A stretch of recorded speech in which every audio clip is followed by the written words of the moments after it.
കുട്ടമ്പുഴ പഞ്ചായത്തിലെ പന്ത്രപ്ര ഉന്നതിയിൽ കാട്ടാന ശല്യം രൂക്ഷം. പുലർച്ചെയെത്തിയ ആനകൾ തെങ്ങ്, വാഴ ഉൾപ്പെടെ കൃഷികൾ ചവിട്ടിമെതിച്ച് നശിപ്പിക്കുകയായിരുന്നു.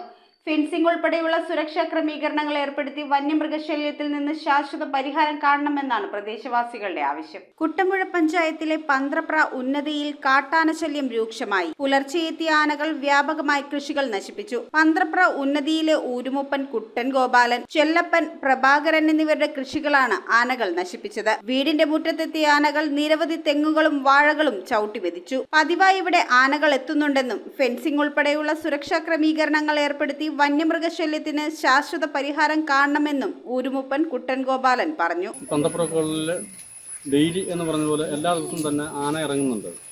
കാട്ടാന ശല്യം ഇവിടെ വളരെ രൂക്ഷമായിട്ട് മാറിയിരിക്കുകയാണ്. ആന കൂട്ടത്തോടെയും രണ്ടും മൂന്നും എണ്ണം വീതമാണ് ഓരോ ദിവസങ്ങളും ഓരോ വീടിൻ്റെ അടുത്തേക്ക് ചെല്ലുന്നത്. അവിടുത്തെ കൃഷികളും വാഴയും അതുപോലെ തന്നെ തെങ്ങ് അതുപോലുള്ള സാധനങ്ങളെല്ലാം നശിപ്പിക്കുന്ന ഒരു അവസ്ഥയാണ് ഇപ്പോൾ ഇവിടെ കണ്ടുവരുന്നത്.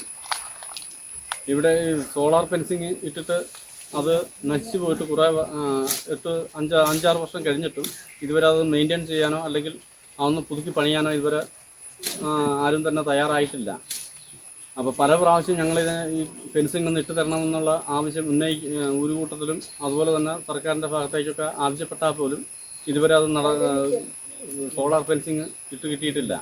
ഫെൻസിങ് ഒന്ന് ഇട്ട് തരുന്നതിന് വേണ്ടിയുള്ള നടപടി സർക്കാരിൻ്റെ ഭാഗത്തു നിന്ന് ഉണ്ടാകണമെന്ന് ആവശ്യപ്പെടുകയാണ്. News bureau, Kothamangalam. സ്വപ്നങ്ങൾ യാഥാർത്ഥ്യമാക്കുവാൻ ഏറ്റവും അനുയോജ്യമായ പാത കണ്ടെത്തൂ മാർ ഏലിയാസ് കോളേജിനൊപ്പം. അണ്ടർ ഗ്രാജുവേറ്റ് മുതൽ ബിരുദാനന്തര പ്രോഗ്രാമുകൾ വരെ നിങ്ങൾക്കായി ഒരുക്കിയിരിക്കുന്നു. ഏവരെയും ഞങ്ങൾ സ്വാഗതം ചെയ്യുന്നു.